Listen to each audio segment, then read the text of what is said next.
gaa tokko abaaramaa jira ka abbaa fiitti deebi'u naman baranne innis tokkommoo ilma abbaa dhaaluu wama abbaan qabu san ka akkasitti gad deebi'ee wama abbaan qabu jireenyuma abbaa san sun akkuma abbaa kiyyaa sangaa lafa akkana dichii qotee osuma akkasitti nama akkasii jiraa mire ka irra sadaffaa ammoo ka gubbaa'oo ilma abbaa caalu jedhan ilma abbaa caalu rabbi sinaa godhu isin hunda keessanu abbaan kun egaa akkuma jenne sadi jennee mire abbaa sasin dhale tana bichaa osoo hin taane namni ilmii nama barsiises abbaa fiiti namni intala namaa kennes abbaa fiiti abbaan egaa akkuma sadi jaanu kanaafu inshallah nama abbaa fi rabbi sinaa godhuun siniin jedha Mustafaa maal jette Ustaz abbaa jennaani nasumaan du'aa abbaa kiyyaallee naa godhaa gara ganda akhiraa kan bakka deeman sanarraa ol hin deemne na duraa deeme waan ta'eedhaaf baattisa dura akkas akka namaanillee tana waa himachuu kanallee hin jaalladhu dhaloota kiyyattillee waa bakka jechuun akkanumatti ofii miidhamaa malee nama yoo miidhame hin jaalladhu waan ta'eedhaaf asumaan du'aa naaf godhaafi isinin jechuu barbaade. ayyee maasha Allah kana himuun bar sadarkaadha malee sadarkaa si godha malee waan tokko salphinaan qabu abbaa kiyyaa du'aa inaa godhaa jechuun sadarkaa guddaadha wallahi kunumti atumti nama abbaa kee yaadate abbaa keetiif du'aa inaa godhaa jedhu ta'uun numti nama rabbiin isaan fedhe jechuudha nama rabbiin fedheetiitu abbaa fi yaadata meeqatu guyyuma san irraa dhaqee awwaalee du'uma isaatiif boo'ee bakka abbaan kiyya kun narraa du'e maa ganaatiichi maaltu waan akkanaa naa ta'a uma akkasii qalbiitti yaadaa beekta maaltu waan akkana natti godha nyaata maaltu akkana naa godha jeeti garuu immoo inni akkasii sun jaalala isaatii miti jaalala abbaa fiiti jechuun eeganni du'e du'aayii godhuudhaa fi jannata rabbi haa kennuuf qabrii isaa rabbi haa bal'isuuf rawdata min riyaatil jannaa rabbi haa godhuuf jaanii akkasitti du'aayii godhuudha jechuudha. Kanaafuu ati wallahi waan guddaa irra jirta waan guddaa jirte rabbiin abbaa kee jannata keessa rabbi si haa kaa'u rawdatan min riyaadil jannaa keessa rabbi si haa kaa'u caffee jannataa keessa rabbi si haa kaa'u isin hunda keessanuu ka abbaan isin irraa du'e caffee jannataa keessa rabbi si haa kaa'u jannata keessatti wal argaa keessa rabbi si haa godhu akkasitti jannata keessatti warra abbaa fiitiif taajii ulfinaatti kaa'u namni ilmoo fi duniyaa irratti karaa sifate taajii ulfinaa taajii tokko itti kaa'ama jedhan kan nama keessaa guyyaa qiyaamaa ittiin beekamu ka akkasii nama abbaa fi uwwisullee rabbi sinaa godhu isin hunda keessan anas isinis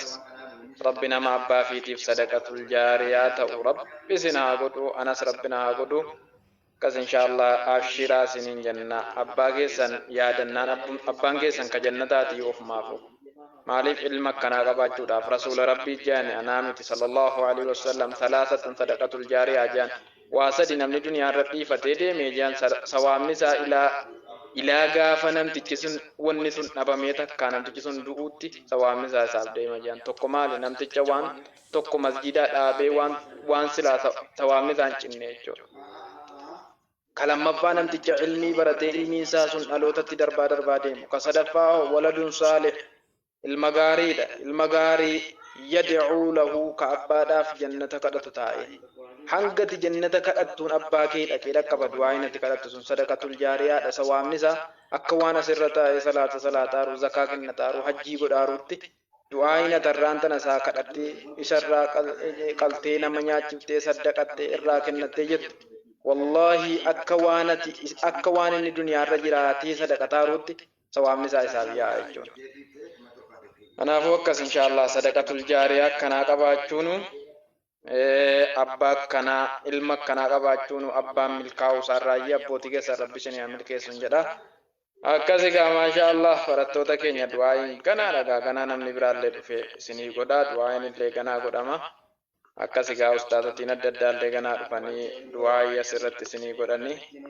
kan keenya egaa yeroo hunda wal bira jirraa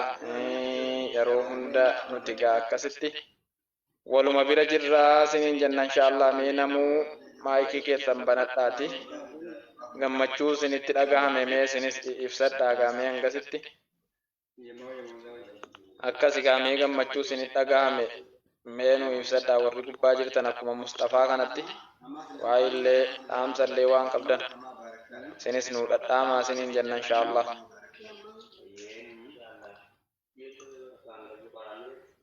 Ayyee inshaallah akkasii Ommo hikmaa mee maayikii kee banadhati maa sagalee kee nageenyu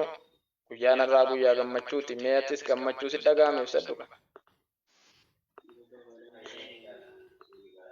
Ayyee ommo hikmaan biran jirtu fakkaata ayyee Habiibaa mee itti fufi yaada waa'is nu godhi mee akkasitti gammachuu keetti nuuf fufi siin jenna inshaallah mee hangasitti liinkii faan namaa erga.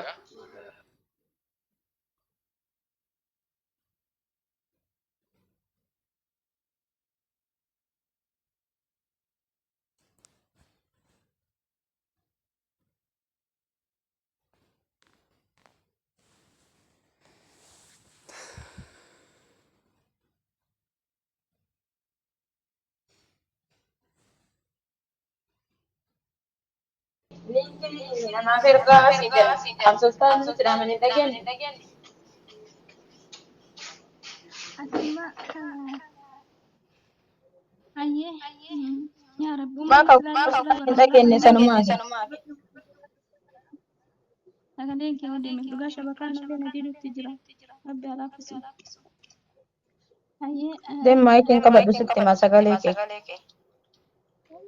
dhugaatumaan olii mafeera ayye bismillah wassalatu wassalamu ala rasulillah sallallahu alaihi wasallam dursaa walla ustaaza keenna angafee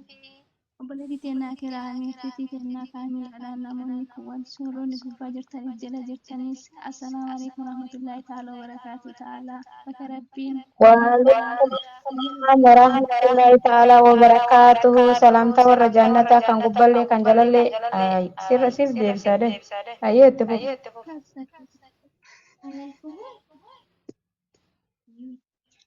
akkasii wallaahi baga gammaddanii ustaaza keenya baga rabbiin eebba barattoota keessanii marsaa lammataadhaan baga rabbiin isin ga'e baga gammaddanii warroonni eebbifamtaniis nus dabalate hundi keenya wallaahi baga gammannii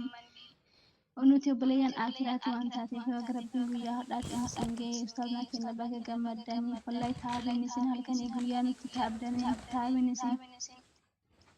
halkan wajjin wallahi laazim iddoo tokko ta'a akkasiin hojii cinqama bultanii shabakaadhaan kaamaraan akkasumas guyyaa wallahi laazim wajjin taabaa jirtan inshaallah taabiin keessan lafaa hin badu jazaan keessan jannata firdoosin isin kaadeebu wallahi baga guyyaa taabii keessaniin illee rabbiin isin agarsiisee baga gammaddanii baga guyyaa har'a geessanii isiniin jedha miseensonni warroonni har'a eebbifamtaniis baga geettanii baga gammaddanii isiniin jedha baadiyyaa uummata hirriba والله وبالله أن شبكات ينشكا Billahi shabakan ke injira wallahi billahi shabakan ke injira sagalen ke le akkai kanatti jira akka ajaiba ma jawalu ma cabsene tasita imal jechuudha habiba آمين آمين سوج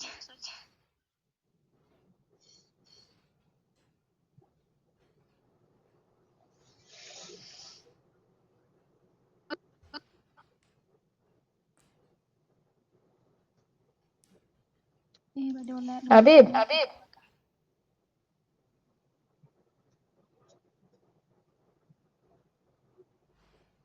ya rabbi amma mokute mema dubbaddu سجلين كي جرا كاملا والله شبكة لنا ديرو تجرا ربي في مالك إيه